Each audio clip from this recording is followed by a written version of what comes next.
자, 여러분 반갑습니다. 오늘은 지난 시간에 이어서 알퐁스 도데의 별이라는 작품을 계속 감상하실 건데요.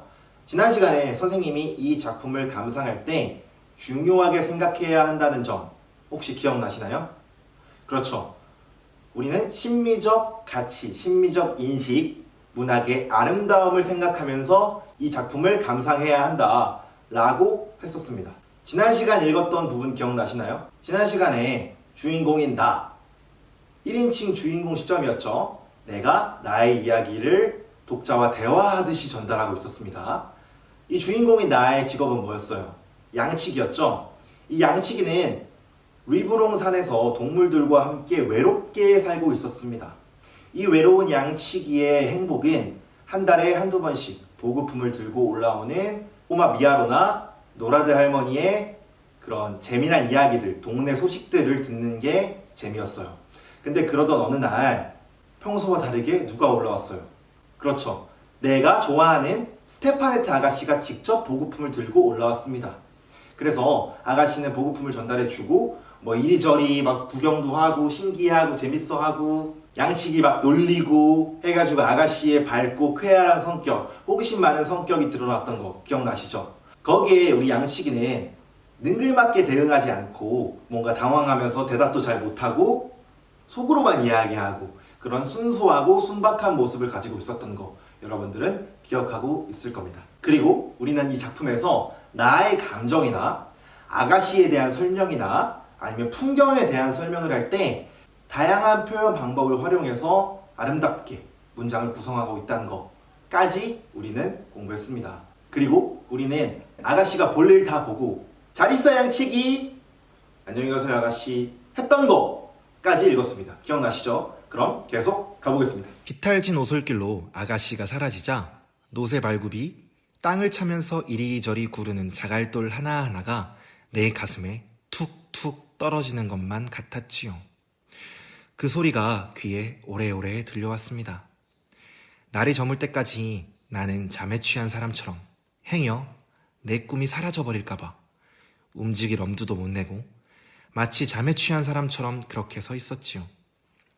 저녁이 다 되어 골짜기 저 아래쪽까지 검푸른 빛깔로 변하기 시작하고 양들이 우리에 들어가려고 매매 울어대며 서로 몸을 부딪히면서 모여들 무렵 자, 노새 발굽이 땅을 차면서 이리 구르는 자갈돌 하나하나가 내 가슴에 툭툭 떨어지는 것만 같다. 이 표현 한번 볼게요.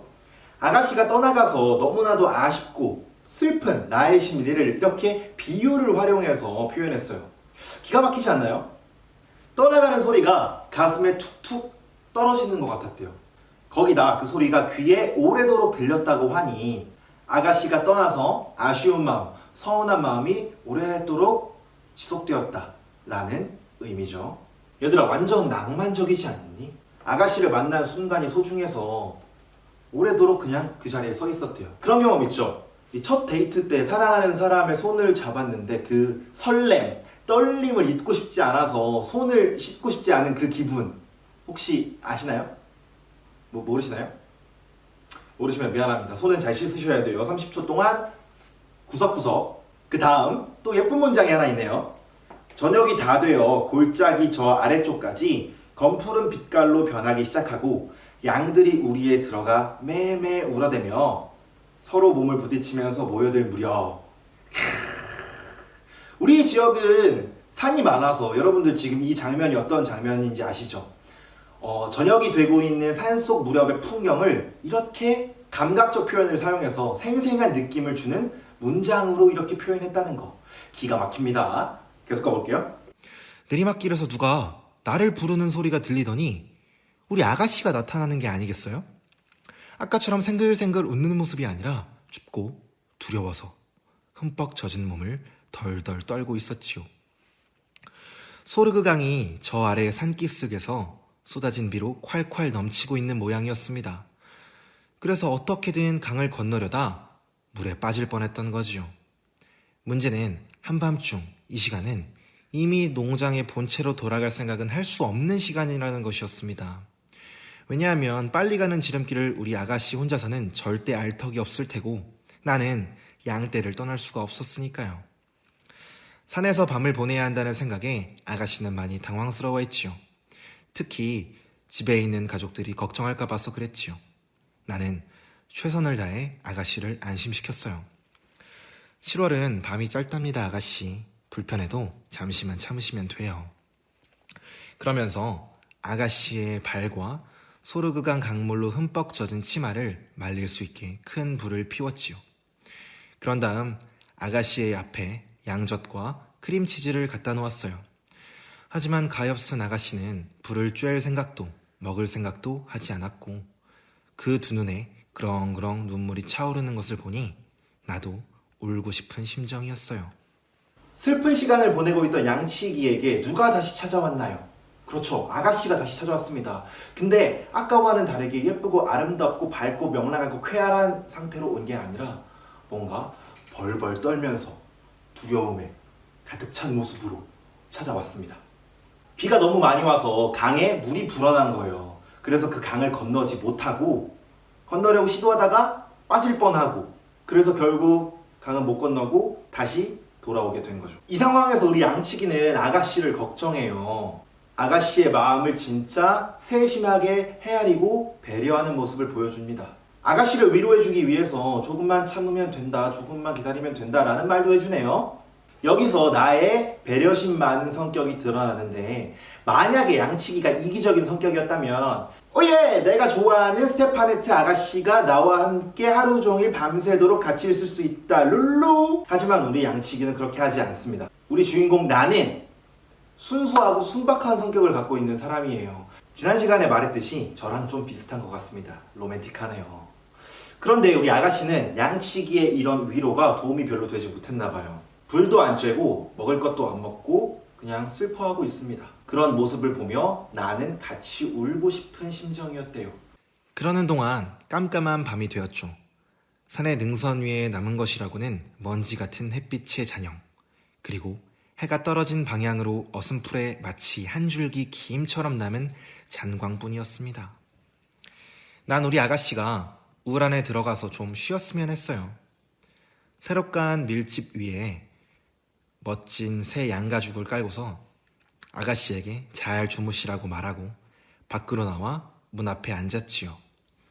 우란 한 구석, 아가씨가 자는 모습을 신기하다는 듯 바라보는 양떼 바로 곁에서 우리 주인댁 따님이 다른 모든 양보다 훨씬 더 소중하고 더 하얀 양 한 마리처럼 내가 지켜주는 가운데 쉬고 있다고 생각하니 정말이지 자랑스러울 따름이었죠. 그때까지 하늘이 그렇게 깊어 보이고 별들이 그렇게 빛나 보인 적은 없었다니까요. 갑자기 양 우리의 울타리가 살포시 열리더니 어여쁜 스테파네트 아가씨가 나타났어요. 아가씨는 잠들 수가 없었던 거지요. 양들이 몸을 뒤척이면서 건초가 부스럭댔거나 아니면 양들이 잠결에 매매 소리를 냈던 것일 테죠. 아가씨는 불 옆으로 오는 편이 낫다고 생각했던 겁니다. 그걸 본 나는 어깨에 두르고 있던 암사슴 가죽을 아가씨에게 주고 불길을 더 돋우었고 우리는 아무 말 없이 그렇게 나란히 앉아 있었어요. 만약 여러분이 한 번이라도 한 대에서 밤을 새워보았다면 알 겁니다. 나는 아가씨를 위해서 새로 깐 밀집 위에 멋진 새 양가죽을 깔아줬어요. 아가씨를 향한 마음이 드러나는 부분이죠. 좋아하는 사람한테 최고를 주고 싶은 그런 심정이라고 할까요? 그러면서 뿌듯해합니다. 자신이 기르고 있는 모든 양들보다 훨씬 소중하고 더 하얀 한 마리 양 같은 아가씨를 내가 지켜준다니 정말 뿌듯하다, 내가 자랑스럽다, 나 좀 멋지다 라고 생각하고 있는 겁니다. 근데 아가씨는 이 잠자리가 불편했는지 아가씨가 밖에 다시 나왔네요. 그래서 불 옆에 나란히 앉아있는 상황, 지금 그 상황에서 아름다운 문장들이 폭포수처럼 쏟아지는 다음 장면 읽어볼게요. 우리가 잠든 시간에 고독과 침묵 속에서 신비로운 세상이 깨어난다는 것을 말이죠. 그럴 때 샘물은 낮보다 한결 또랑또랑한 소리로 노래하듯 흐르고 연못은 작은 불꽃들을 밝히지요. 산의 모든 정령들이 자유로이 왔다 갔다 하고요. 허공 중에는 뭔가 삭삭 스치는 소리, 알아들을 수 없는 소리들이 마치 나뭇가지가 자라나고 풀들이 쑥쑥 커오르는 소리처럼 들려온다니까요. 낮 시간은 존재들의 삶이지만 밤은 사물들의 삶입니다.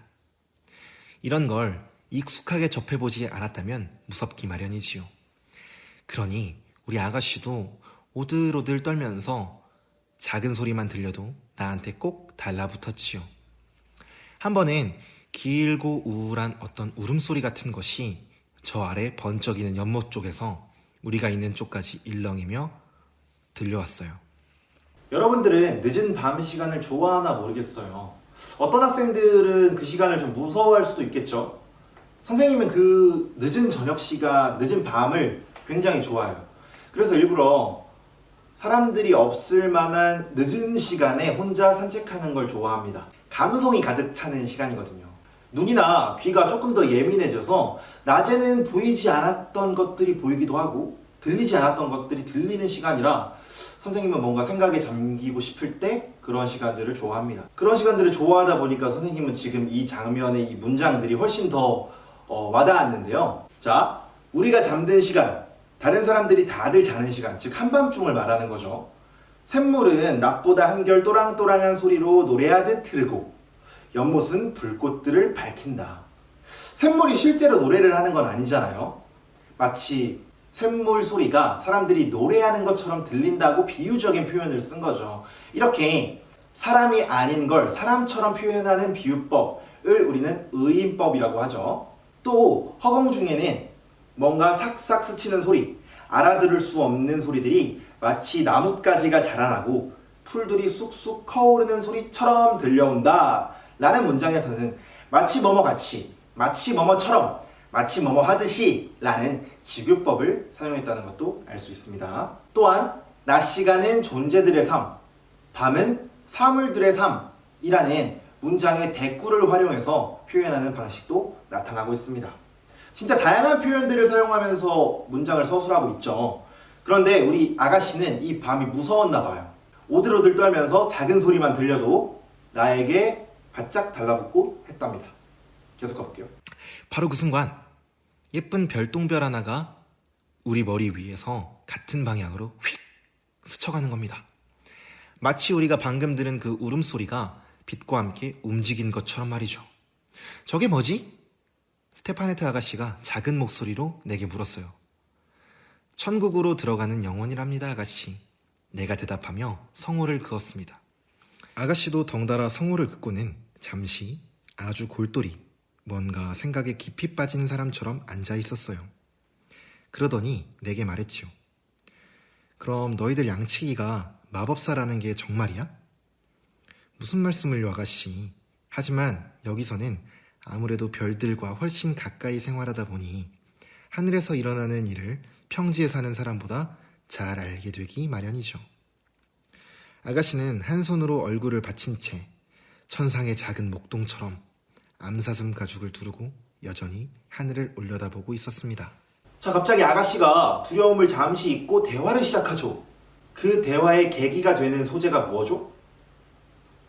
그렇죠, 별똥별이죠. 별똥별에 아가씨는 관심을 갖고 물어봅니다. 저게 뭐지? 천국으로 들어가는 영혼이랍니다, 아가씨.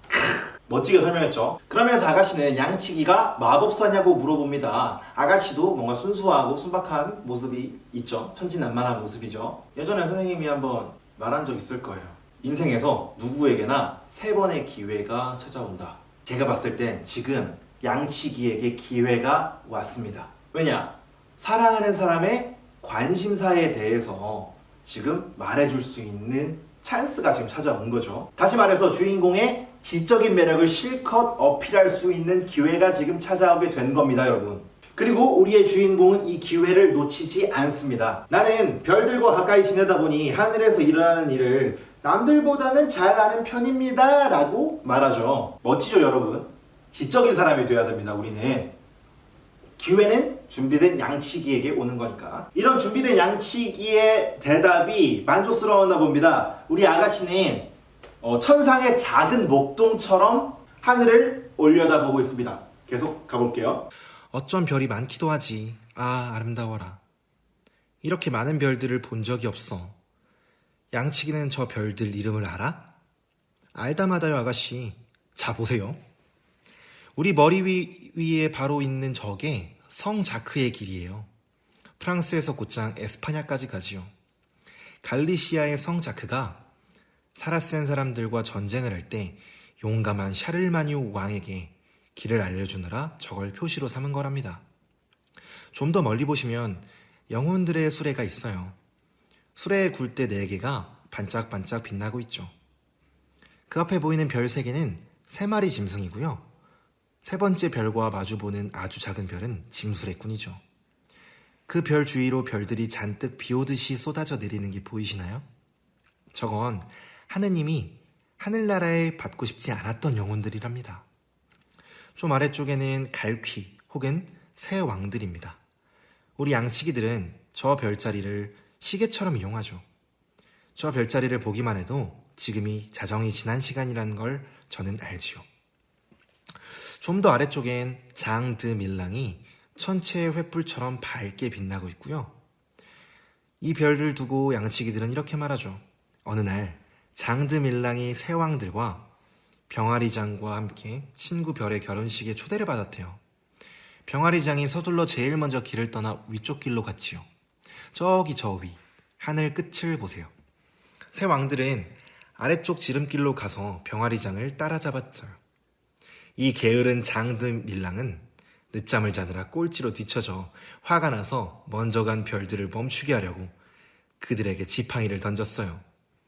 그래서 새 왕들이 장드 밀랑의 지팡이라고도 불리는 거랍니다. 그렇지만 모든 별 중에 가장 아름다운 별은요, 아가씨, 그건 우리의 별이죠. 양치기의 별이라고 하는데요. 새벽에 우리가 양떼를 몰고 나갈 때 빛나고 저녁에 다시 들어올 때도 빛나거든요. 우린 아직도 그 별을 마글론이라 불러요. 프로방스의 피에르를 쫓아 달려가서 7년마다 한 번씩 그 별과 결혼하는 아름다운 별이죠. 뭐라고? 양치기야. 그럼 별들도 결혼을 한단 말이야? 그럼요, 아가씨. 자, 지적인 모습, 전문성 있는 모습, 우리의 주인공의 멋짐이 뿜뿜하는 순간들이 장렬하는 그런 장면이었습니다. 아가씨는 어느새 무서웠던 건 완전히 잊고 별 이야기 듣는 거에 빠져있죠. 우리 양치기는 아가씨에게 별에 대해 아주 낭만적이고 매력적으로 설명해 줍니다. 어떤 별을 설명해 줬나요? 네, 성자크의 길, 그리고 영혼들의 수레, 그리고 갈퀴 혹은 새 왕들, 뭐 장드밀랑, 병아리장, 그리고 양치기의 별, 이렇게 짧은 순간에 6개나 이야기해 줍니다. 기회를 살릴 줄 아는 우리 주인공인 절대 설명을 대충 하지 않아요. 저 별이 뭐야? 라고 물어봤을 때 장드밀랑이에요? 라고 대충 대답하는 게 아니라 왜 저 별이 그런 이름으로 불리게 되었는지, 저 별에는 어떤 사연이 있는지, 이런 이야기들을 재미나게 친절하게 이야기해주고 있습니다. 선생님, 제가 봤을 때는 별로 재미도 없고 이해도 잘 안 되는데요? 라는 친구들이 있다면 교과서 32페이지의 목표활동 2번을 한번 보세요. 똑같이 오리온 자리에 대한 설명인데 딱 봐도 뭔가 읽기 싫죠. 어려운 말들도 너무 많고, 우리 양치기는 순수한 아가씨의 눈높이에 딱 맞게 설명을 해줍니다. 별이 비오듯이 쏟아진다, 뭐 이런 직유법, 뭐 하늘나라에서 받고 싶지 않았다라는 뭐 의인법, 뭐 이런 표현들을 사용해서 더 아름답고 멋지게 표현하고 있습니다. 그리고 제가 박수를 친 부분은 이 다양하게 별을 설명하면서 양치기의 별을 마지막으로 설명한 부분에서 저는 약간 오 했는데요. 제 생각에는 이 모든 별 중에 가장 아름다운 별은 양치기의 별이고, 양치기는 나고, 다시 말해서 나는 아름답다, 뭐 이런 걸 의도하지 않았을까라고 저는 감히 추측합니다. 아가씨의 리액션도 아주 좋습니다. 뭐라고? 별들도 결혼을? 계속 가보겠습니다. 별들의 결혼이라는 게 무엇인지 설명하려는데 뭔가 상큼하면서도 여릿한 것이 내 어깨에 살포시 기대는 느낌이 들었지요.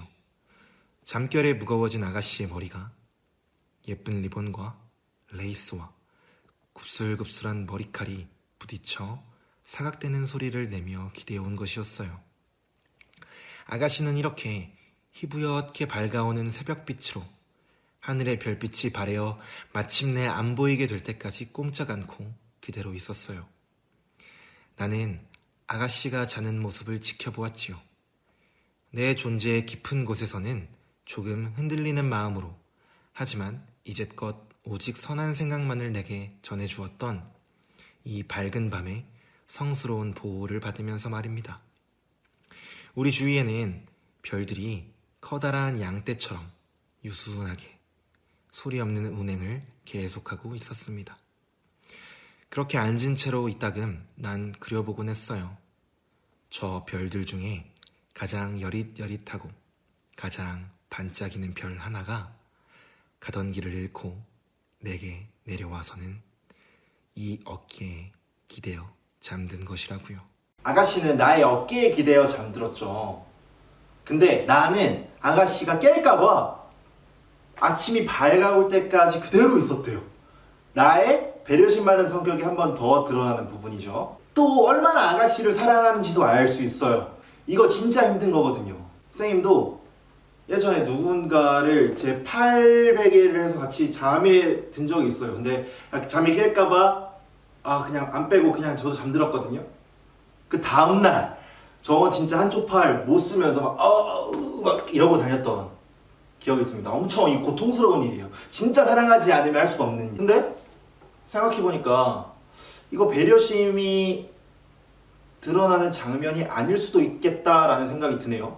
여러분 생각해봐요. 지금 주인공이 나가 앉아있고 아가씨가 이렇게 앉아있고 하다가 이야기를 별 이야기를 하다가 아가씨가 이러고 자고 있는 거고 양치기는 그냥 그대로 이러고 있는 거잖아요. 생각해보세요. 여러분들이 아가씨라면 이러고 자다가 다음날 아침에 일어나면 여기 엄청 아픈 거 그거 아시죠? 이거 배려심 있는 장면이 아닐 수도 있겠다. 죄송합니다. 로맨틱하고 순수한 분위기 깨지 않겠습니다. 우리 주인공 나는 순수한 사랑을 추구하는 사람이에요. 별들 중에서 가장 여릿여릿하고 가장 반짝이는 별 하나가 가던 길을 잃고 내 어깨에 기대어 잠들어 있다고 표현하면서 주변 별들이 커다란 양떼처럼 주변을 운행한다고 생각하면서 말이죠. 자, 이렇게 다 읽어보았는데요. 이 작품은 나의 순수하고 아름다운 사랑을 주제로 이야기가 진행되고 있습니다. 이 주제를 통해서 순수, 정신적인 사랑, 플라토닉 러브, 이런 가치를 전달해주고 있는 거예요. 페이지 33페이지를 한번 볼까요? 아래에 보시면 문학의 표현과 심미적 가치라는 박스 하나 있죠. 거기 보시면 온전한 심미적 체험은 작품의 내용뿐만 아니라 형식적 측면과 창의적 표현 방식까지 모두 고려할 때 이루어진다 라고 하죠. 특히 문학의 창의적 표현이 중요한 이유는 문학작품에 형성화된 세계의 가치와 아름다움을 만나게 해주고 이를 통해 문학의 아름다움을 알아볼 수 있는 심미적 감수성, 심미적 인식을 기를 수 있다고 합니다. 이해가 되시죠? 다음 시간에는 2시간에 걸쳐서 감상한 알퐁스 도데의 별을 최종 정리하면서 사건의 전개 과정을 살펴보고 표현의 신비성이 드러난 부분, 나가 아가씨를 비유한 다양한 표현들, 사용된 소재와 주제에 대한 이야기들을 한번 해보도록 하겠습니다. 그럼 다음 시간에 만나요. 안녕.